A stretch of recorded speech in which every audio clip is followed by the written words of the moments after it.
আজকে দেখলাম ওবাইদুল কাদেরের বাড়িতে আগুন, দাউ দাউ করে আগুন জ্বলতেছে, বাড়িগুলো ভেঙে চুরমার করা হয়েছে। কথায় কথায় বলতো খেলা হবে, কথা কয় না কেন? আয় বগুড়ার মানুষ বলো, কথায় কথায় বলতো খেলা হবে। আল্লাহকে এমন সময় আমি আল্লাহ খেলবো, তোরা দেখবি শুধু বাধাও দিতে পারবি না। এখন তো কেউ দেশে নাই, পালিয়ে গেছে। ছাত্র ছোট্ট ছোট্ট ল্যাংটা ভোলাবান বুলডুজার দিয়া বাড়ি ভাঙতেছে। এতদিন টোকা লাগলে কত বাধা দিত, কত মাস্তানি করত, খুন করত, গুম করত, আয়না ঘরে ঢুকাইতো, বাড়ি ঘরগুলো ভেঙে চুরমার করে দিয়েছে। হাসিনার ৩২ নম্বর বাড়িটাও ভেঙে দিয়েছে। মুফতি আমিনী রহমাতুল্লাহি আলাইহি বলেছিল, এই ৩২-এর বাড়ি একদিন মানুষ ভাঙবে, ইটগুলো খুলে খুলে বাড়িতে নিয়ে যাবে। আমরা গতকালকে দেখলাম ওই ধানমন্ডির ৩২ নম্বর বাড়ি ভেঙে দেওয়া হলো, ইটগুলো খুলে খুলে মানুষ নিয়ে গেল। কামা তাদিনী তুদান, যেমন কর্ম তেমন ফল। পাপ বাপকেও কিন্তু ছেড়ে দেয় না, পাপ বাপকেও ছাড়ে না। কোথায় শেখ হাসিনার পুলিশ গুন্ডাগুলো? কই কই কই ওবাইদুল কাদের কই? বাড়ি ঘরগুলো ভেঙে চুরমার করে দিয়েছে বুলডোজার দিয়ে, ছোট্ট ছোট্ট ছেলেগুলো, কারণ তারা মানুষের ইমোশন নিয়ে খেলেছিল। আজকে ওবাইদুল কাদের কথায় কথায় বলতো খেলা হবে, খেলতে মানুষ চায়, তারা এখন পালিয়ে গেছে।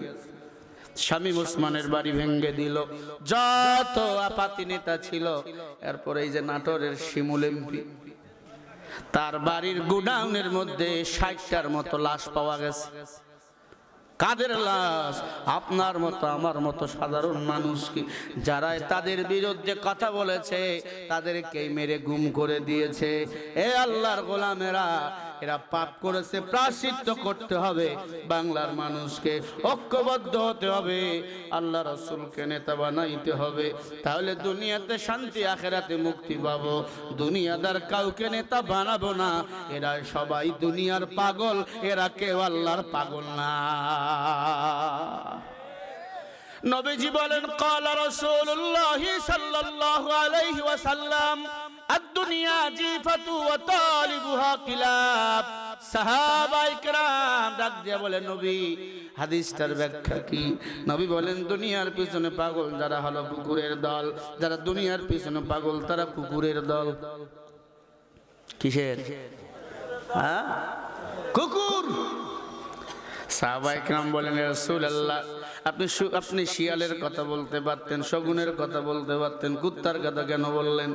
নবীজি বলেন, কুত্তা দিনের বেলা খায়, শগুন আপনার শিয়াল রাতের বেলা খায়, শগুন দিনের বেলা খায়। কুত্তা এমন খারাপ, রাতেও খায় দিনেও খায়। এই আওয়ামী লীগের ৫-এর যত এমপি মন্ত্রী ছিল সব কয়টা হলো কুকুরের দল। এরা একটা মানুষ ছিল না, এরা সব কয়টা হাইওয়ান জানোয়ার ছিল, ঠিক না বেঠি? ওরা হলো দেশের লাগি মহামারীর মতো, পাইলে কলম ঠেকাইয়া চালায় ওরা নির্যাতন। ঘুষের টাকায় ওদের ভুরি, ঘুষের টাকায় ওদের ভুরি করে যে টান টান। ওরা শিক্ষিত শয়তান, ওরা শিক্ষিত শয়তান। ক্ষমতার লোভে এদের পাগল করেছিল। বিধবা একটা মহিলা, দুইবারের সফল প্রধানমন্ত্রী, নাম ছিল বেগম জিয়া। তাকে যখন ক্যান্টনমেন্ট আর্মির বাসা থেকে বাইর করে দিল, তখন উনি কেঁদেছিল, আমি যাব কই? সেই হাসিনা বড় গলায় বলেছিল, আমি ক্যান্টনমেন্টের বাড়ি থেকে উৎখাত করার জন্য অপেক্ষায় ছিলাম। একজনের কান্না তুমি করাইছো, কারো চোখের পানি কিন্তু বিফলে যায় না।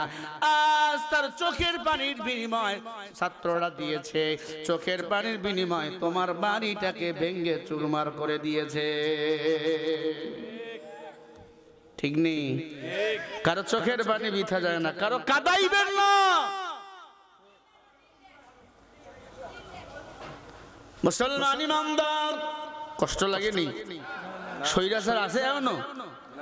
আছে আছে মানে খালি খোগ আসি ওয়াজ বাদ দিয়ে ওরে আগে ঝাড়মু, কি কথা কয় না? নারাই তাকবীর। মুসলমান ইমানদার, তাহলে সবাইকে নেতা মানা যাবে না। নেতা ছিলেন মুহাম্মদুর রাসূলুল্লাহ। 63 বছর জিন্দেগিতে একটা মিথ্যা বলেন না।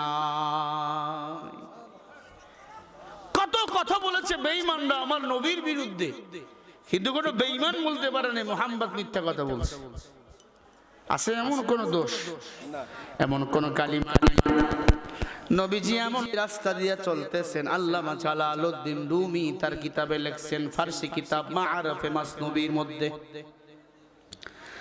একটা হরিণী গাছের সাথে বাঁধা নবীকে দেখে সালাম দেয়। আমার নবী এমন নবী, সব মাখলুকাতের ভাষা বুঝতে পারে। আমার নবীকে যে আল্লাহ রহমত করে পাঠাইছে, একটু সামথিং বিষয় দিয়ে সামনে আগাইতেছে। আল্লাহ নবীকে হরিণ সালাম দেয়, সালাম। আল্লাহ নবীজি সালামের জবাব দেয়, কিরে হরিণী সালাম দিলি কারণ কি? ডাক দিয়া বলে, নবী আমি বড় বিপদে। কি বিপদে? বলে আজকে 3টা দিন আমাকে গাছের সাথে বেঁধে রাখছে ইহুদির দলেরা। ও মায়ার নবী আমার, আমাকে 3 দিন ধরে এই গাছের সাথে বেঁধে রাখছে ইহুদিরা। বাসায় আমার 4টা ছোট ছোট দুধের বাচ্চা রেখে এসেছি, ঘাস খাইতেছিলাম, জাল দিয়ে আমাকে পিছন দিক থেকে গ্রেফতার করে ফেলেছে ইহুদির দলেরা। শুনেছি আজকে নাকি আমাকে জবাই করে খাবে। ও মায়ার নবী রহমতে আলাম, যদি একটু আমার মুক্তির ব্যবস্থা করে দিতেন, আমি আমার বাসায় যাইয়া বাচ্চাগুলোকে দুধ পান করাইয়া আবার চলে আসতাম। আল্লাহর নবী বলে, অপেক্ষা কর, আমি একটু ইহুদির লগে কথা বলবো। বলেন সুবহানাল্লাহ। কেমন নেতা! হরিণ যাকে সালাম দেয়, মাছ যাকে সালাম দেয়, বললে তো অনেক কথা। কোন এক কাফেরের নৌকায় চড়ে পার হতেছিলেন আরব সাগর। নবীর পকেটে কোনো টাকা নাই, নৌকার মাঝি বৈঠা নিয়ে ধমক, মুহাম্মদ পকেটে টাকা নাই, নৌকায় উঠছো কেন? টাকা দাও। নবী চোখ বন্ধ করে বলে, আল্লাহ টাকার ব্যবস্থা করে দাও। সাথে সাথে আল্লাহ সমুদ্রের সমস্ত মাছকে ইশারা করে বলে, তোমরা সবাই মুখের মধ্যে একটা করে স্বর্ণের টাকা নিয়ে দাঁড়িয়ে যাও। নৌকার মাঝি দেখতেছে সমুদ্রের যত মাছ, প্রত্যেকের মুখের মধ্যে একটা করে স্বর্ণের টাকা। নৌকার মাঝিকে ডাক দিয়া বলে, না যত টাকা লাগে নাও। নৌকার মাঝি ওপার গিয়া বলে, চিনি নাই, চিনি নাই, চিনি নাই। যদি চিনতাম আল্লাহর নবী, আপনাকে আমি কষ্ট দিতাম না। যার জন্য মাছ পাগল, আমি মানুষ হইয়া তারে চিনলাম না। আজ আমরা মুসলমান দাবি করি, নবীজির সুন্নতের দাড়ি রাখতে মনে চায় না, অথচ বেধর্মীর ঘরের বাচ্চারা নবীকে চেনে। মুসলমান প্রতিদিন হইতেছে, সমুদ্রের মাছ তাকে চেনে, জংলার হরিণ তাকে চেনে।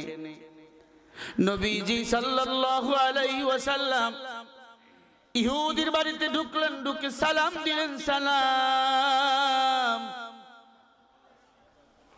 আল্লাহর নবী ভালো করে জানেন কাফির বেঈমানরা আল্লাহ কেউ মানে না, আল্লাহর কোরআন কেউ মানে না, নবী কেউ মানে না। ঠিক না বে ঠিক? والذين كفروا وكذبوا بآياتنا أولئك أصحاب الجحيم।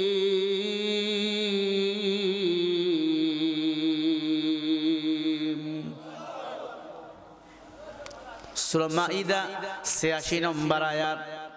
আল্লাহ বলেন যারা কোরআনকে অস্বীকার করে এরা হলো কাফের, আর কাফেরের জন্য চিরস্থায়ী জাহান্নাম বানিয়ে রাখছি আমি আল্লাহ। এখন বলেন কোরআনকে অস্বীকার করবেন, অস্বীকার করলে কি তাহলে জান্নাতি না জাহান্নামী? কোরআনের পক্ষে থাকবো বলেন ইনশাআল্লাহ। নবীজি কাফেরের বাড়িতে চলে গেল, গিয়া সালাম দিলেন। কাফেররা বলে কে তুমি? বলে আনা মুহাম্মদ সাল্লাল্লাহু আলাইহি ওয়াসাল্লাম। তুমি মুহাম্মদ? বলে হ্যাঁ। ও মুহাম্মদ, তোমাকেই তো আমরা খুঁজতেছিলাম মারার জন্য, এত খোঁজা খুঁজলাম কোথাও পাইলাম না রে মুহাম্মদ।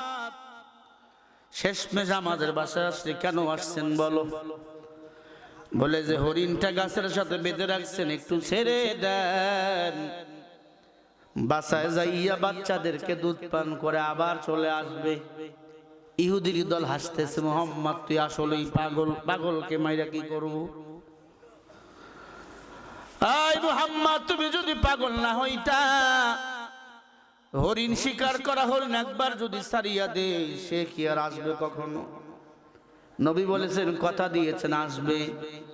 ইহুদিরা পরামর্শ করলো মুহূর্তের মধ্যেই, হ্যাঁ মুহাম্মদ হরিণ ছেড়ে দিতে পারি, যদি হরিণের বদলে তুমি দাঁড়াও গাছের নিচে, হরিণ যদি না আসে তোমাকে আমরা জবাই করব।